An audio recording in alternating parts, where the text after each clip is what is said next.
Honda virus. இந்த Honda வைரஸை பற்றி டீட்டெயில்டான வீடியோ தமிழ் பட்சத்தில் பதிவு பண்ணியிருக்கோம். ரொம்ப ஷார்ட்டாக சொல்லப்போனால், அர்ஜென்டினாலேருந்து கிளம்பின ஒரு கப்பல் ஏப்ரல் மாதம் 1ஆம் தேதி திடீர்னு பார்த்தா ஏப்ரல் 6ஆம் தேதி அந்த கப்பலுக்குள்ளே இருந்து ஒரு 70 வயசான நபருக்கு திடீர்னு காய்ச்சல் வருது, வயிற்று வலி வருது, வயிற்றுப்போக்கு வருது. 11வது நாள் இறந்துடுறாரு. அதாவது 5 நாளில் இறந்துடுறாரு. அவருடைய பாடி அப்படியே கப்பலுக்குள்ளே வச்சுருக்காங்க. அதன் பிறகு கொஞ்சம் நாட்களுக்கு பிறகு ஒரு தீவில் அந்த பாடியை இறக்குறாங்க.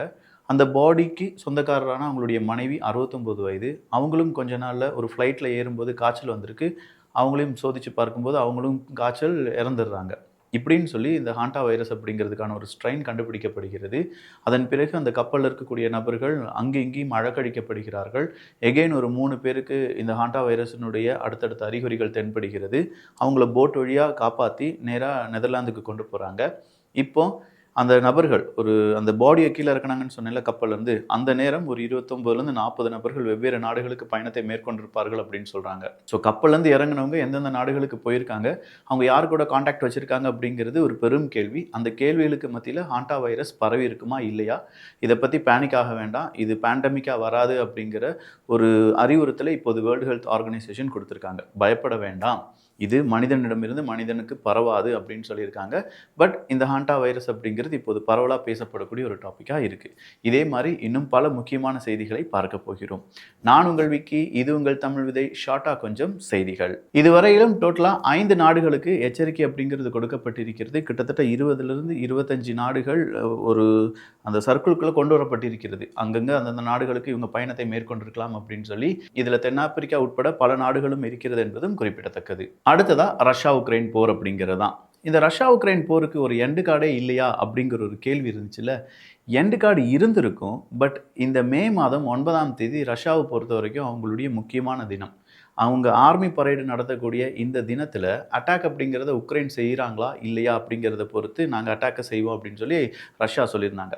அதெல்லாம் கிடையாது, எனக்கு மே மாதம் 6ஆம் தேதியிலேருந்து 8ஆம் தேதி வரை தான் நல்ல நாள், அதனால் நீ சீஸ் ஃபயரை இந்த 6லேருந்து 8 வரை தான் வைக்கணும் அப்படின்னு சொல்லி உக்ரைன் சொல்ல, முடியவே முடியாதுன்னு சொல்லி ரஷ்யா சொல்ல, கோபத்தில் ரஷ்யா இன்றைக்கி என்ன செஞ்சுருக்காங்க, உக்ரைன் மீதான ஒரு பெரிய தாக்குதலை நடத்தியிருக்காங்க. அந்த தாக்குதலை 27க்கும் அதிகமான நபர்கள் உயிரிழந்திருக்கிறார்கள். ஸோ ஓவராலாக பார்க்கும்போது இந்த ஆர்மி பரேட் அது பேஸ்டாக நடக்கக்கூடிய தாக்குதல் அப்படின்னு சொல்லி ரஷ்யா உக்ரைன் போர் இன்றைக்கும் பெரிய ஒரு யுத்தமாக மாறி நிற்கிறது. இந்த விக்டரி டே பரேட் அப்படின்னு சொல்லும்போது நாசி படைகள்கிட்ட இருந்து ரஷ்யா அவங்களை துரத்தி அடிச்சிட்டாங்க அப்படின்னு சொல்லக்கூடிய பரேடு தான். ஒவ்வொரு பரேட்லேயும் ரஷ்யா அவங்களுடைய ஆயுதங்களை காண்பிப்பாங்க. பொதுவாக அவங்களுடைய புதிய மிசைலாக இருக்கட்டும், புதிய ஹார்ட்வேர்ஸாக இருக்கட்டும், அடுத்து அவங்க என்ன மாதிரியான மிசைல்ஸை உருவாக்கிட்டு இருக்காங்க அப்படிங்கிற ஒரு ப்ரோட்டோடைப்பாக இருக்கட்டும், இது எல்லாமே காண்பிப்பாங்க.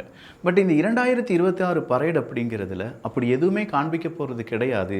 ஸோ வெறுமனே ஒரு விக்டரி பரேடு மட்டும்தான் இருக்கும் அப்படின்னு சொல்லக்கூடிய ஒரு செய்தி இப்போது வெளியாகி இருக்கிறது. ஓரிரு தினங்களில் நமக்கே தெரிஞ்சிடும் அவங்க விக்டரி பரேடில் என்னெல்லாம் இருக்குது அப்படின்னு சொல்லி.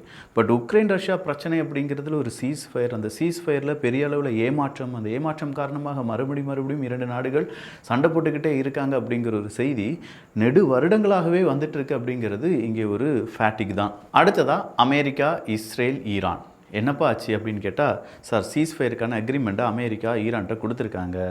ஈரான் அதை வாங்கி படித்து நாங்கள் ரெடி பண்ணுறோமா இல்லாட்டி அதை நிராகரிக்கிறோமா அப்படிங்கிற ஆன்சரை சொல்லணும். அதற்கான கால அவகாசம் எங்களுக்கு வேணும் அப்படின்னு சொல்லி ஈரான் கேட்டிருக்காங்க. எது எப்படி இருந்தாலும் சீக்கிரமாக அதற்கான முடிவுகள் எடுக்கப்படும் அப்படின்னு சொல்லக்கூடிய தகவலை ஈரான் கொடுத்துருக்கிறதுனாலையும் சின்னதாக அவங்க இந்த பிளாக்கேட் அப்படிங்கிறது, நேவி பிளாக்கேட் அப்படிங்கிறத செஞ்சு வச்சுருந்தாங்க அமெரிக்கா.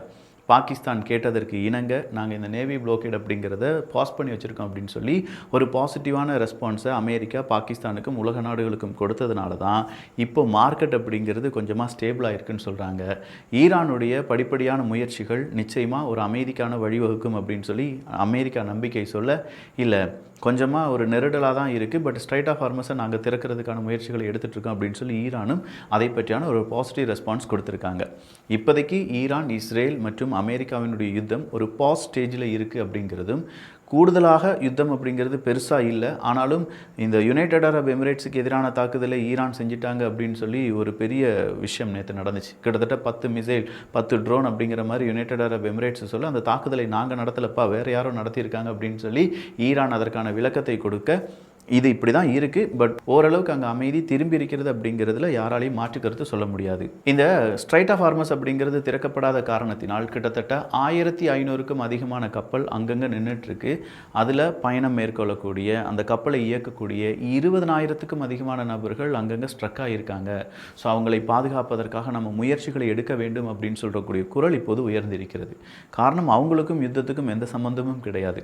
அவங்க அந்த கப்பலில் வேலை செய்யக்கூடிய நபர்கள், அந்த கப்பலில் இருந்த நபர்கள் கிட்டத்தட்ட 20,000 நபர்கள் அப்படின்னு சொல்லும்போது அவங்களாம் இன்னசென்ட் பர்சன்ஸ் அப்படின்னு சொல்கிறாங்க. அப்போ அவங்க எந்த குற்றமுமே செய்யாமல் தண்டனை அனுபவிச்சுட்ருக்காங்க, நடுக்கடலில் தத்தளிச்சிட்டு இருக்காங்க. அவங்கள சீக்கிரமாக பாதுகாக்க வேண்டும். ஸோ இந்த கப்பல் ஸ்ட்ரைட் ஆஃப் ஹார்மஸ் அப்படிங்கிறதை கடக்க வேண்டும்.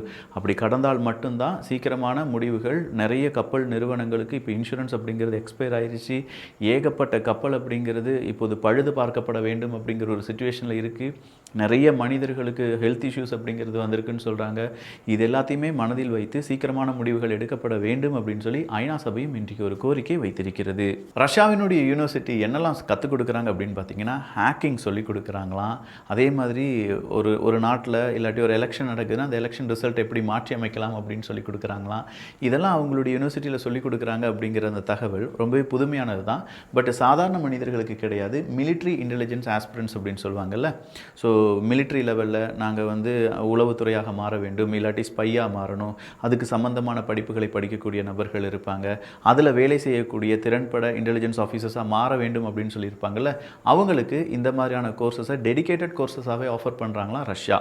நல்லா இருக்குது. நம்ம ஊர்லேயும் இதே மாதிரி ஹேக்கிங் சின்னதாக, அது அடுத்த டிவைஸை ஹேக் பண்ணணும் அப்படிங்கிறது இல்லை, எத்திக்கல் ஹேக்கிங் மெத்தட்லாம் சின்னதாக நம்முடைய மாணவர்களுக்கு சொல்லிக் கொடுத்தா அவங்களுக்கும் இது பயனுள்ளதாக இருக்கும் அப்படிங்கிறதுல மாற்றுக்கருத்து இல்லை. சவுதி அரேபியா ஹஜ்ஜுக்கு நீங்கள் போகிறீங்கன்னா, சவுதி அரேபியா ஹஜ் அவங்க இப்போ லீகல் பெர்மிட் அப்படிங்கிறது கண்டிப்பாக எடுத்தே ஆக வேண்டும் என்கிற ஒரு அறிவிப்பை கொடுத்துருக்காங்க. இந்த லீகல் பெர்மிட் அப்படிங்கிறதுக்கு சவுதி அரேபியா கொஞ்சம் நிறுவனங்கள் அங்கே இருக்கக்கூடிய கால் சென்டர்ஸ் அப்படிங்கிறதெல்லாம் அரேஞ்ச் பண்ணுவாங்களாம். அங்கேருந்து தான் நீங்கள் என்ன செய்யணுமா, அந்த லீகல் பெர்மிட் அப்படிங்கிறத எடுத்தாக வேண்டும்.